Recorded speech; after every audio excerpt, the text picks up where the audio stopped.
So, what do you do when you live in a country that no longer feels like your country?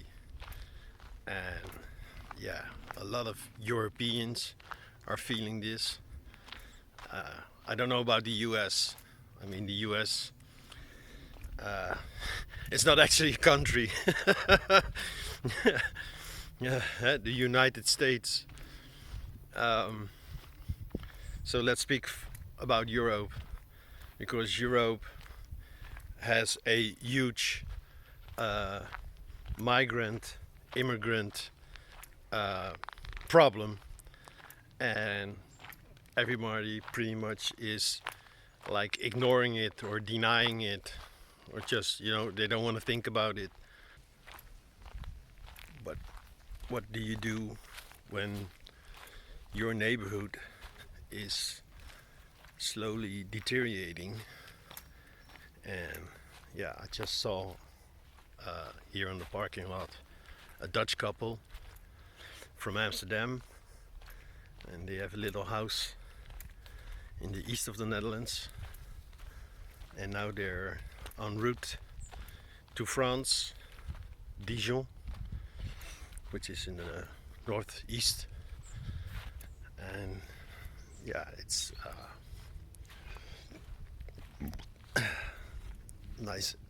nice and quiet there, but only for 3 weeks.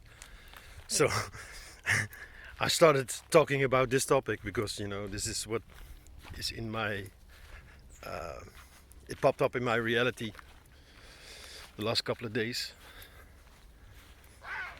And yeah, it's something we can no longer deny. Like there's clearly tension. Minty. It smells so nice. Let me see if I can find a spot where I can sit. I just met these parents, these young parents. I think around the age of 30, I guess. They had like a 2-year-old daughter, and let me see if I can do it like this. Yeah, that'll work.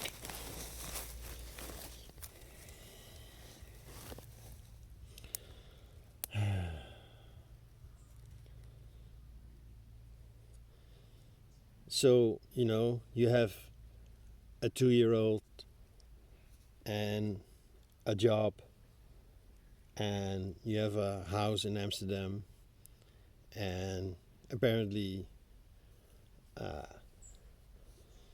they're well enough to also have like a nice little house somewhere away from the crowd, away from the city, in the east of Netherlands. But still, I could clearly sense them being unhappy, and she was stressed, because as soon as I started talking about these kind of things, she said, I don't really want to talk about it. But the main feel I get from from the people who live in the west of the Netherlands is that, yeah, immigrants everywhere, it's getting too much, because yeah, they take your jobs,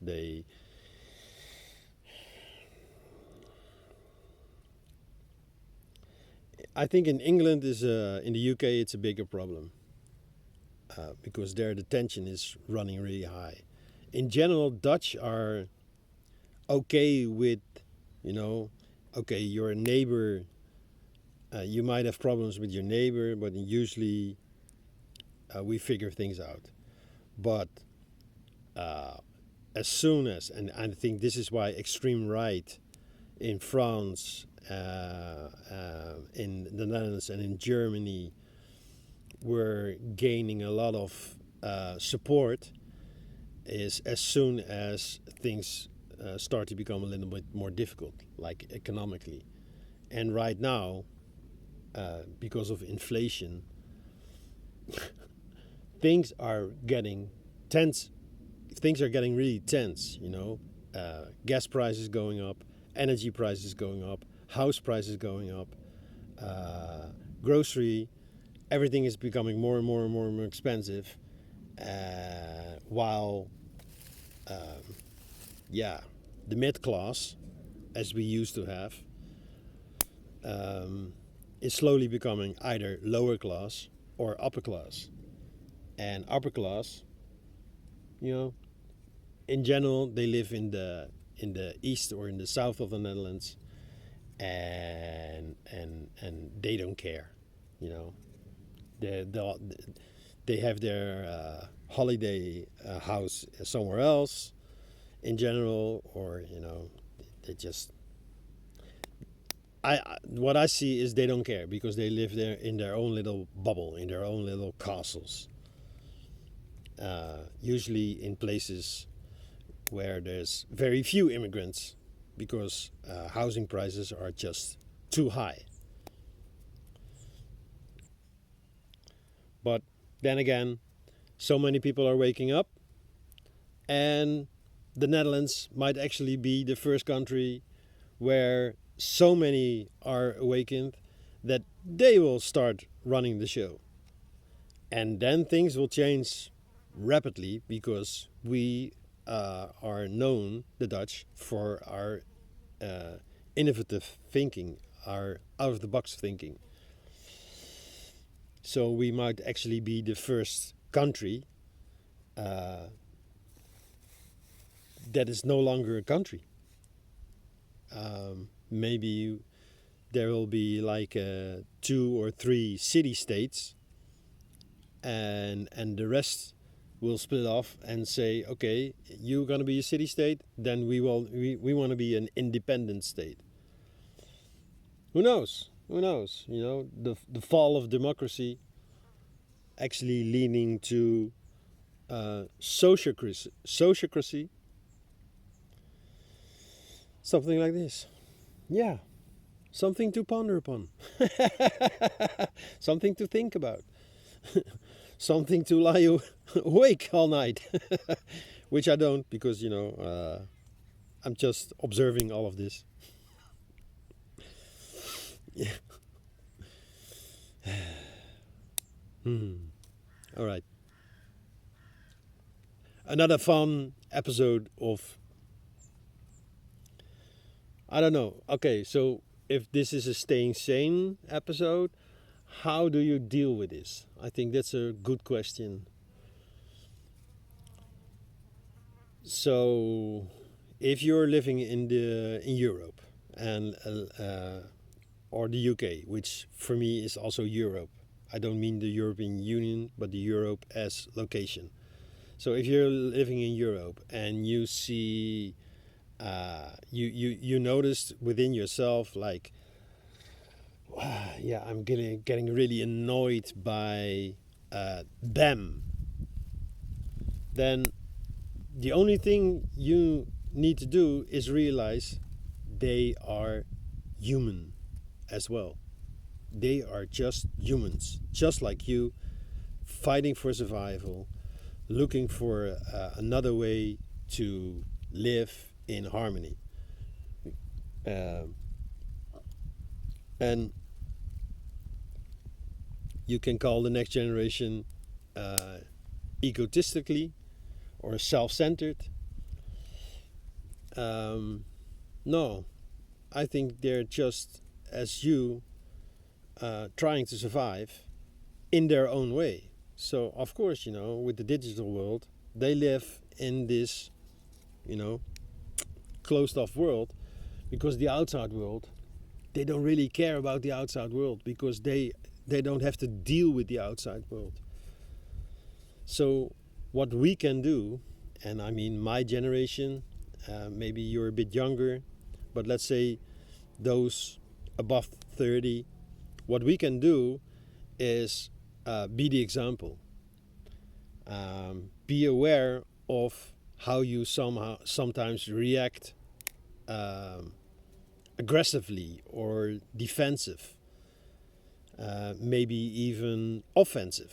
like you want to destroy them. You want them to you want to kick them out of your country. Well, realize it's not your country. No, we are humans living on a planet. Mother Gaia has always been taking care of us, and we need to honor her or learn to honor her again. So spend more time in nature. Spend time outdoors. Eat healthy food. And I don't mean be vegan or vegetarian, because, that's up to you. What your body asks, and not what your nervous system, your overwhelmed nervous system asks. I mean, I've noticed eating emotional again, so the wrong things, and eating a lot since I'm back here in the Netherlands, because that's the energy that's here. That is because I'm dealing with stuff on a superficial level. I'm not really dealing with it yet. Slowly getting there, right? So be aware of your vibration. When you eat something and you feel tired afterwards, you already know. My physical body is working really hard to digest this bullshit.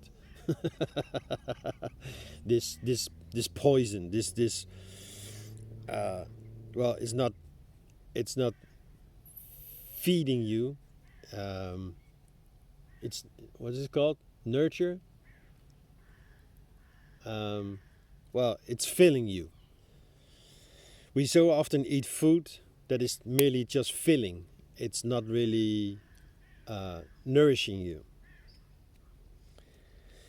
And in your relationships, learn to forgive, learn to accept, realize that anybody you meet is, like the Mayans say, it's just another you.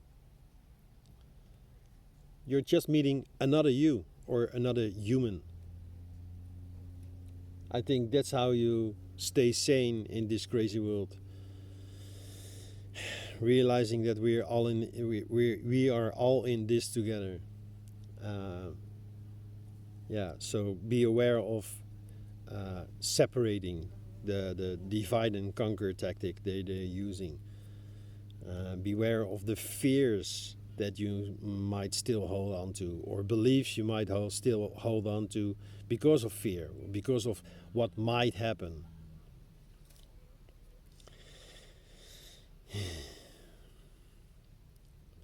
For me, meditation is one very important tool to manage my energy levels, to manage my vibrational level.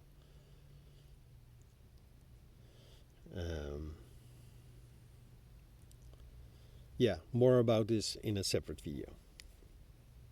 See you tomorrow.